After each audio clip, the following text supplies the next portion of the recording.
Hey folks, I'm super excited today. We are in Burbank, California, where Matthew's studio equipment is actually made, and we're going to get a tour of the factory and we're going to show you how all this amazing grip that we use all the time is made. Let's go.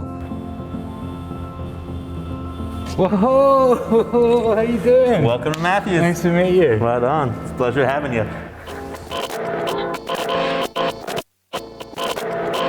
This is receiving at Matthew's, and this is where all the raw material comes in. We're going to walk through some of the processes, but I just wanted to stop at this. What is this, man? This is a Carefree tire right here, and this tire is made completely out of foam. So when you're out in the woods and there's thorns and all sorts of stuff, your stand, this goes on our crank-a-bator, a big crank stand that has a big 200-pound unit on it. It's not going to go flat and fail on you.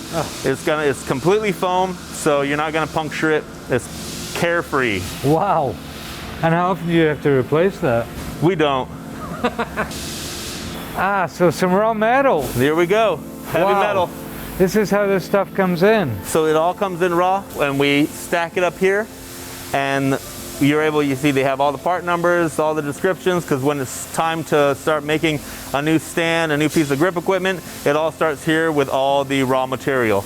And we have many different really amazing vendors that we get all of our different steel from. Do you see how high that goes up to the ceiling there, bud? That's going to be for our frames, for our overhead butterfly frames. Wow, so cool.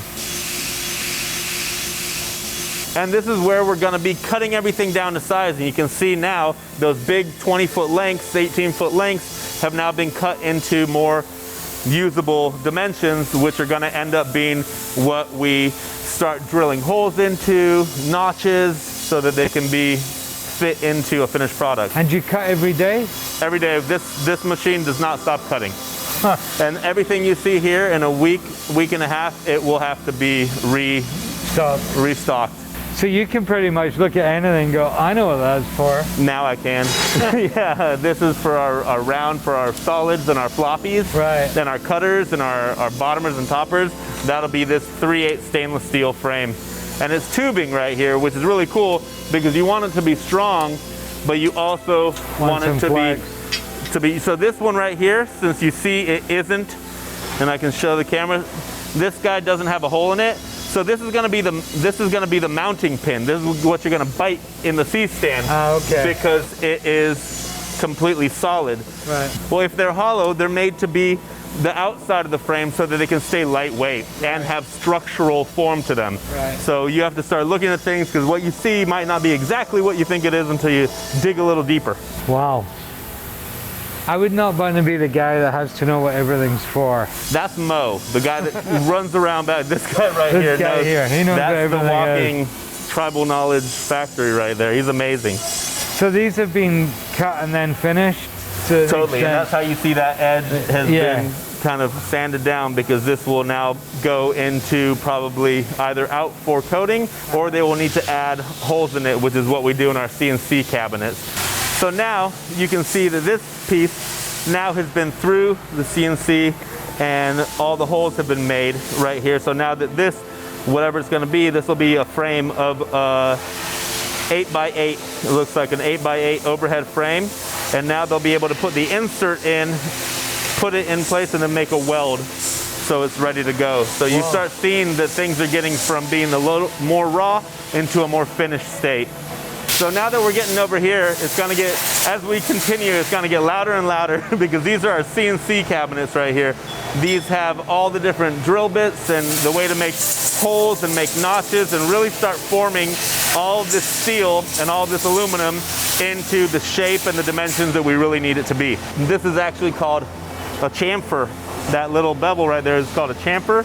And you need to make sure that the drill bit that's doing that is making it nice and clean, and that it's going to come out, because otherwise these pieces won't fit together. The tolerance has to be exact so that everything works. So you need to have people making sure the machines are doing their job. What's this for? Let's find out.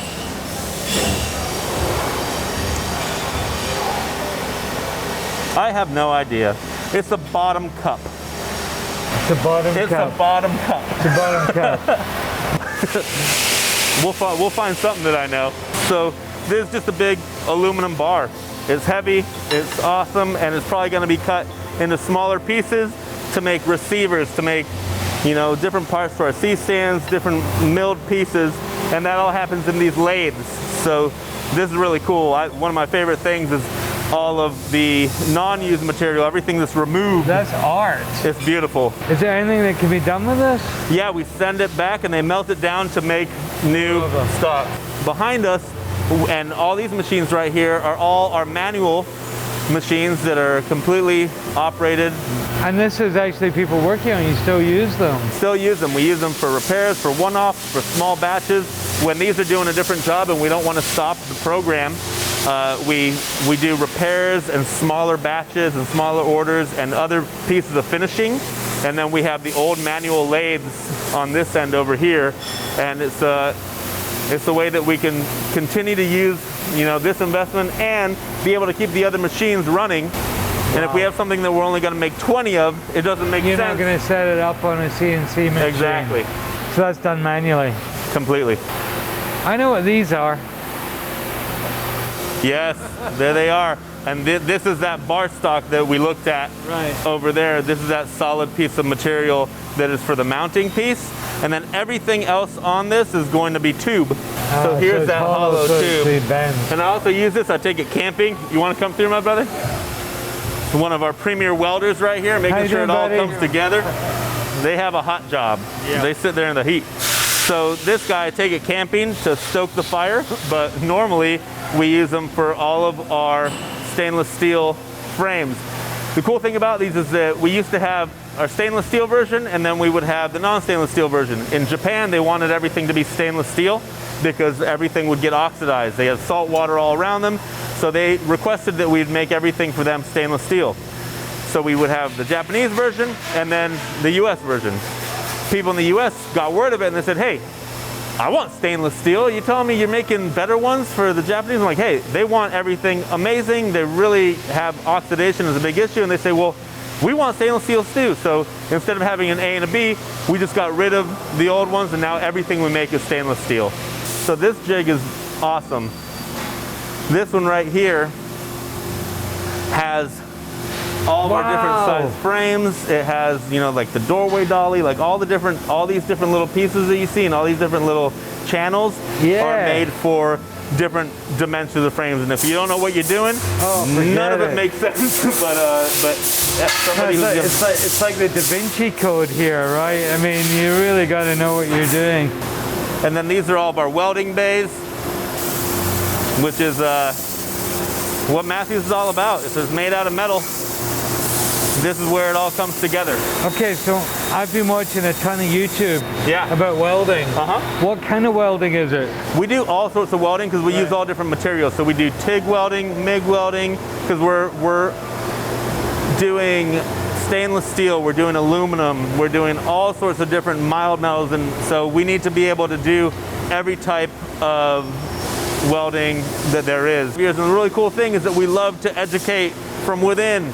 So we are all about saying, hey, if you want to learn something new and up your game, we're all about it. We will send you to school, pay for you to be able to learn that new skill, that new trade, if it's a different type of welding, if we can't do it in-house.